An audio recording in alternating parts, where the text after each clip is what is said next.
Good morning, everyone. We're going to fill in some more of the notes on friction. Remember, we talked about kinetic friction last time. That was friction of an object sliding across the surface.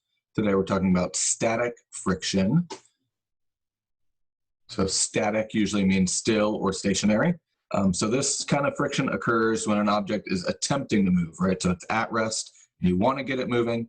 Static friction is what stops you from moving at the beginning. In general, static friction is stronger than kinetic friction. If you think back to Newton's first law, right, an object at rest wants to stay at rest. Okay, so if it's sitting still on the floor, it wants to stay on the floor, so the friction is going to resist your motion. But an object in motion, if it's already moving, wants to stay in motion. So the static friction is strong when it's still. Kinetic friction or sliding friction is going to be weaker because the object wants to keep moving. It's got inertia built up. Okay, so static friction increases as an applied force increases. So you can imagine if you're trying to push your neighbor across the floor in their chair, right? If you push with 1 Newton of force, they're not going to move. They're still at equilibrium, so there's 1 Newton of friction. If you push with 10 Newtons of force, they're still not going to move, but they still have to remain in equilibrium since they're at rest. So there would be 10 Newtons of friction. Maybe you could even push with 100 or 200 Newtons of friction, and they're still not going to move. Sorry, 200 Newtons of force. The friction will match the amount of force you get up to a certain maximum value. We call that the threshold.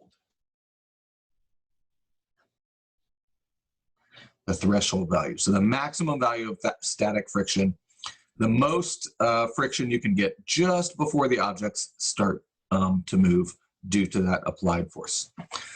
So the formula is very similar to the kinetic friction formula we had. So it's Fs in this case for static. And in this case, instead of being equal to the mu, in this case S for static friction, times the normal force.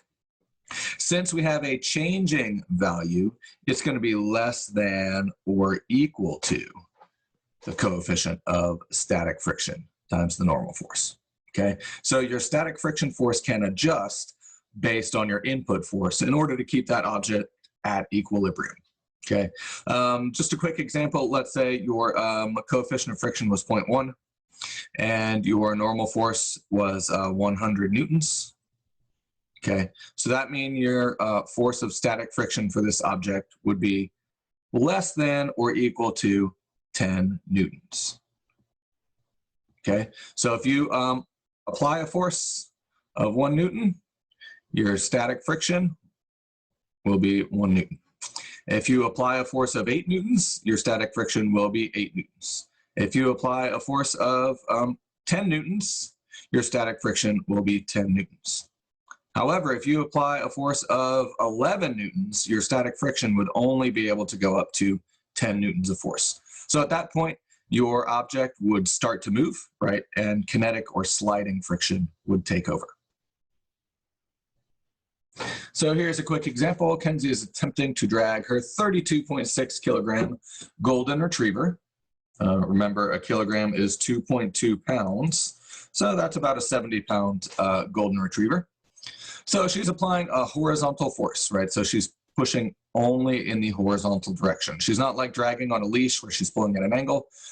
Maybe she's just pushing directly on the dog's backside or side.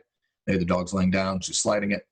Okay, so we want to know what force she must apply to move the dog with a constant speed of 0.95 meters per second.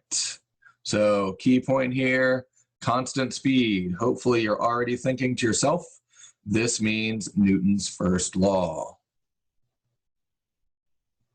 A golden retriever in motion will stay in motion.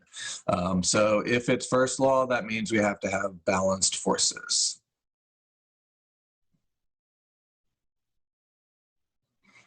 Okay, so the coefficient of friction between the dog and the floor is 0.72. So remember we talked about it before, you don't need to memorize coefficient of frictions for every surface, right? So between this golden retriever and the floor is 0.72. Maybe for a lab and the floor it's 0.71. Maybe for a bulldog and the floor it's 0.68. So really every different type of dog and every kind of floor would have a different coefficient of friction. So I'd either have to tell you the coefficient of friction or give you enough information to calculate it in the problem. So remember, we always want to start with free body diagram. If you want to do a dot model, you can. If you want to actually draw a dog, if you're a better artist than me, you can. So here's my mass of the dog, 32.6 kilograms. And so we're drawing in our forces. So you just want to ask yourself, is there a force going in each direction? So going down, obviously there's weights. So you got mg going down.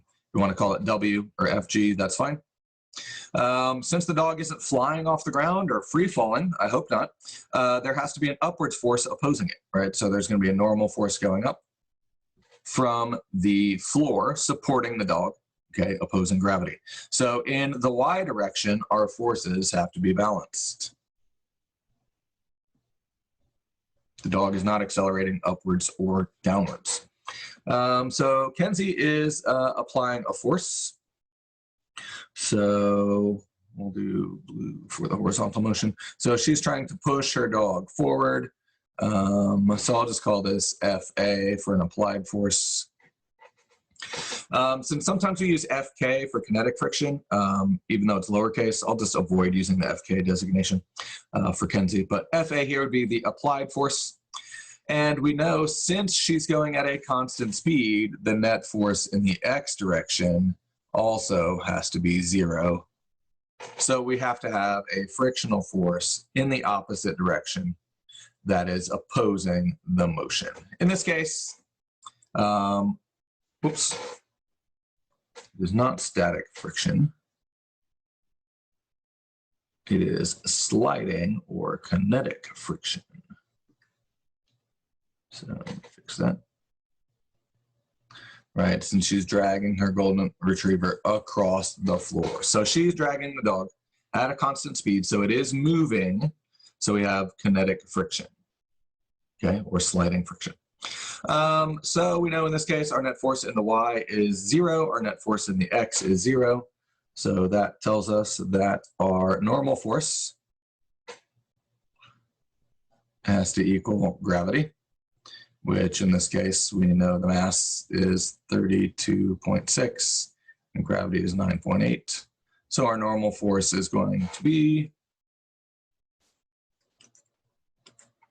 319.48 newtons.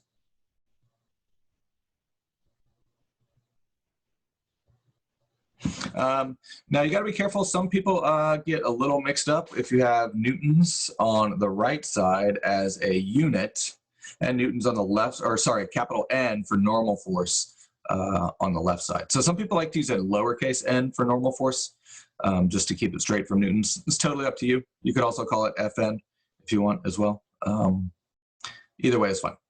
Okay, so in the X direction, we also have to be balanced. We only have 2 forces. So our applied force going forward has to be equal to our kinetic friction holding us back. We don't have a formula for an applied force. We're just trying to figure out how hard she is pushing, but we do have the kinetic friction formula.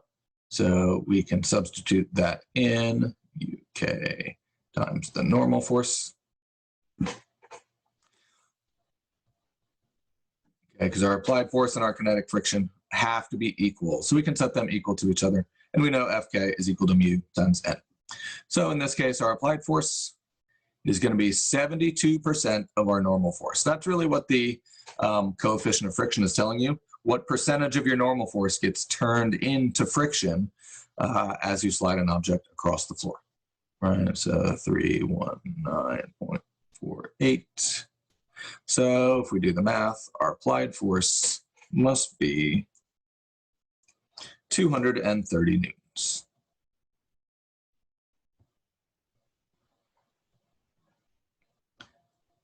Okay, so we're going to have 230 newtons going forward, and we're going to have 230 newtons going backwards because our forces have to be balanced. So the frictional force and the applied force must be balanced. That also means going up and down, right? Our mass times gravity, the weight is 319.48. And that means the normal force also has to be 319.48 newtons. Okay, so we're balanced in all directions here. All right, so our next problem here, we got Zacky's 1985 Ford Coupe has a coefficient of friction of 0.85 between its wheels and the dry pavement. I guess technically that should say tires, because hopefully we're not riding on the wheels, but you get the idea. Determine the acceleration which the 1,300 kilogram coupe experiences while skidding to a stop, right? So here's our mass, 1,300 kilograms, and we are skidding to a stop. So Zach is driving his car, he slams on the brakes, and he's going to skid to a stop. Okay, so we're on a free body diagram here. Maybe this time I'll do the dot model. So there's my car, beautiful dot here. Our car is going forward, it's not going up and down, so we know in the y direction our forces must be balanced. Not sure why my pen is changing colors mid-stroke there, but apologize for that. So our net force in the y direction has to be 0. We know we got the weight of the car going down. And it's not in free fall, he didn't drive it off a ledge, so we also have a normal force going up from the ground. I'll call that Fn this time, just for variety. Okay, so we got to be careful here. The instinct of people when they come across a problem like this is to think that if your car is going forward, there has to be a force pushing it forward. But that's not true at all, because we remember Newton's first law, a car in motion will stay in motion absent a net force acting on it, okay? So in the real world, obviously we have air resistance, friction, all this stuff we have to account for. But if you think about it, when you want to stop your car, you don't keep pushing the gas and push the brake at the same time, right? You're going to slam on the brakes and stop pushing the gas. So there's not going to be applied force pushing you forward. There's no force from the road pushing the car forward when you're slamming on the brakes, okay? If you're skidding to a stop, the only horizontal force acting on your car is going to be friction. In this case, it is kinetic friction because we are skidding across the ground, we are sliding. We also have to be careful. We haven't learned about wheels or rolling yet. We'll learn about that second semester. If an object is rolling on wheels and not sliding or skidding, it's actually static friction that's acting there, causing the wheels to turn. We'll learn about rotation and torque next semester, but for now, kind of don't worry about it. In this case, we locked up the wheels, we're skidding to a stop. So we can see from our free body diagram here, our net force in the x direction is not 0. We got Newton's second law in this case, okay? So we always want to start with that, right? Start with your first law and your second law equations and kind of go from there, right? So in this case, our normal force and our weight have to be balanced in the y direction. There's no other y forces. We know weight is mass times gravity. If you want to do your calculations on your free body diagram, you can. If you want to do them off to the side, that's fine too. So we know the mass of our car is 1,300. We know gravity is 9.8 meters per second squared. So if we do the math there, we get 12,740 newtons. Remember, that's equal to our weight, and that's also equal to our normal force through Newton's first law. Okay, the weight and the normal force have to be balanced. Any force the car pushes down on the road due to its weight is going to be applied back up from the road to the car in the form of a normal force. Okay, so the weight and the normal force are equal here, 12,740 newtons. In the x direction, we only have one force. So our net force is simply our friction force. Okay, so our Fk is the only force horizontally. That has to be equal to your mass times your acceleration. Okay, so we don't know the exact amount of friction, but if you remember, we have an equation for the coefficient of friction. Some people like to do this as a side calculation, right? So if you want to come over here and say like Fk equals mu k times your normal force, oops, I called it Fn in this case, then you can do that. I'm just going to keep working on this equation and substitute directly in on the left side of the equation. So I got mu k times Fn equals m times a. So we're trying to solve for a, so we know everything else. Mu k is 0.85. My Fn is 12,740. My mass equals 1,300. And acceleration is what I'm trying to get. So we're trying to get a by itself, so we need to divide 1,300 to the other side, 1,300 to the other side. Side note, you can do all of this in your calculator in one step, right? You don't need to do 0.85 times 12,740 and then hit enter and write down your answer and then divide that by 1,300. Just do all of it in one step.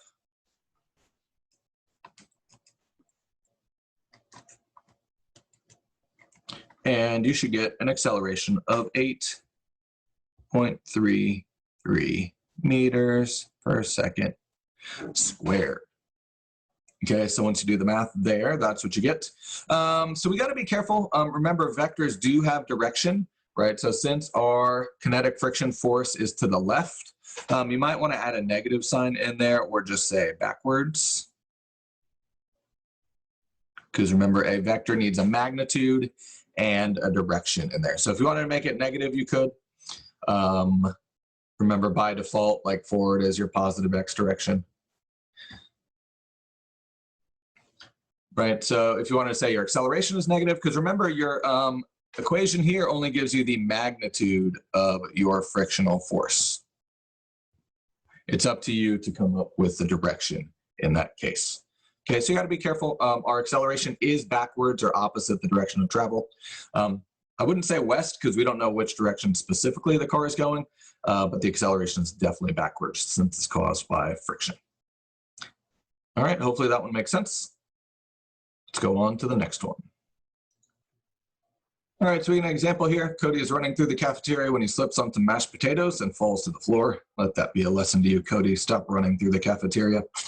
Cody lands in a puddle of milk and skids to a stop with an acceleration of negative 4.8 meters per second per second.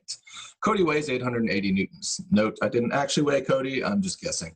Determine the coefficient of friction between Cody and the milky floor. So go ahead and pause the video here. Work this one out on your own. I'll come back in 5, 4, 3, 2, 1.